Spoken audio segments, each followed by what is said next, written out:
We point out to you the case in Unpad, USA attack, but also in Saudi Arabia attack Yemen, there's bombing, without even thinking about society evacuating the societies in the very first place. That they do not uphold the idea of indiscriminate war, they actually uphold the idea of indiscriminate war and not actually selectively attacking the society. These kind of negligence are not following the standard of operational of war that should have been taken in order to minimize casualties, but being ignored just to pursue efficacy and pursue winning. We regret this. It's about time military and welfare standard operation in society. Doing war should be brought to its maximum control mechanism to prevent unnecessary harms and unnecessary casualties. What we want the government side of the house in military operations is that we want there should be a mechanism that can be taken by the soldiers to be able to shoot the reckless military strategy made by the government to ensure war is going to be done in a justified manner. Models that I'm going to propose in this debate. This debate talks about allowing soldiers to shoot the government. So we're not going to talk about, so it's actually regardless the court is going to accept the case or not, that's not the debate. But second of all, what we define as negligence on the government side of the house is that the condition when there are other possibilities that can be taken, for example, like evacuating the society first before attacking, but not being taken because of efficacy reasons. But if it's a last resort, that there's no other options, it's a totally different case because there's only going to be one way, and that's not the debate. Because negligence by itself, the definition is that when you still have options, but you do not necessarily do it. Understanding the models, now let's go to my argument. I'm going to bring you two arguments. First, how the current mechanism to prevent and act upon negligence in warfare is absolutely sucks. I'm going to tell you about the negligence is very common to be done in war, for example, like the case I've already pointed out to you, because of the interest to actually always want to work in a very fast manner and also decreasing the cost that goes towards the people that is actually going to war. For example, like what I pointed out, USA actually attacking Syria and also Saudi attacking Yemen. This is resulting into cost of innocent lives they're supposed to be able to live until now, but being dead just in order to pursue the interest of people that is going to war. Why status quo is not working to solve the negligence in war?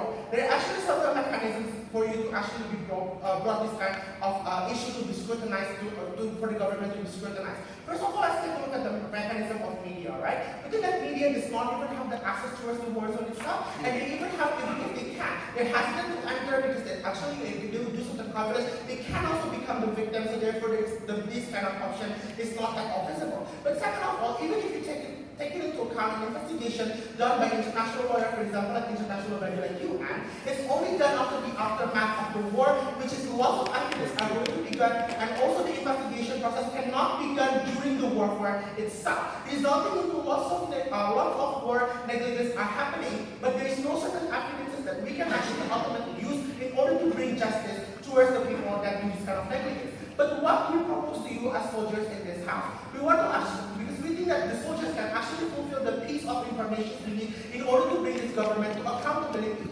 Why? Number one, because we think that these soldiers are actually the one that evidence and having the testimony of all of the events that happened during the war, because they are the one that engaged directly in the war itself. They are the one that have the first in command. They are the one being told by the discussion and the secret room, for example, by the military itself, that is not being shared by the other society in the very first place. But second of all, we say that it's actually exclusive because society does not necessarily understand whether other options to actually make a justified war exist or not, which is only existent if you are a military personnel because you understand, you have been taught how to actually do a war in a justified manner in the very first place. So therefore, we think the information that is being given by these soldiers are exclusive and can brought justice. Before I continue, any questions?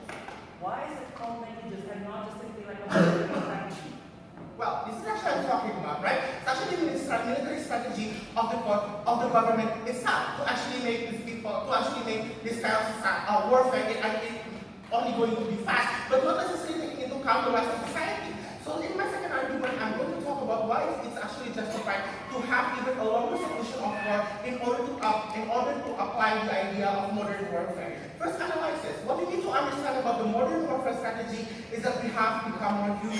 The reason that now we have a human right court, which in the past is only punishing the leaders of war, but now can also go towards the people that is also below the leaders, is because we think that military is no longer the tools for to achieve the state's interest, but also tools that should also be applied towards human rights standards in the very first place. So we say that there's already a changing trend of human rights standards to be applied in the war itself, even though it's going to take a longer time. But second of all, we also see the idea of international humanitarian law, right? On how this is actually in line with the principle of having a proportional war and also minimize the casualties itself. Because what happens under this kind of negligence is also cause an improportional harm towards the people. For example, like the method being taken, instead of, for example, only attacking them by ground troops, they actually bomb them. This is actually the one that is not proportional at all to be done by the military itself. But second of all, the harm is also going to be long-lasting, right? The people can die. The cities can actually be destroyed and cannot be rebuilt again, and it's actually also long-lasting,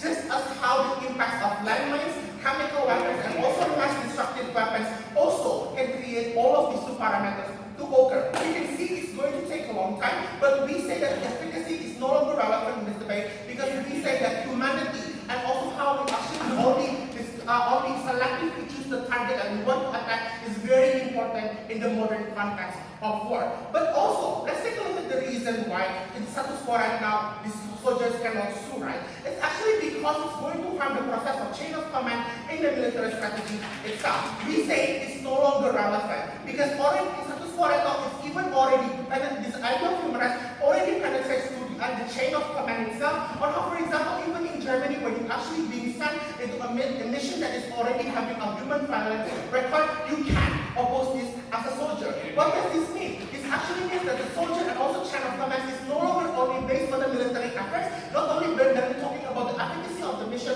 but also taking into account whether or not the soldiers can actually aspire their mass in order to uphold human rights issues. Ladies and gentlemen, if we do not have this kind of negligence, no one will. And soldiers are the key to stop that, we propose.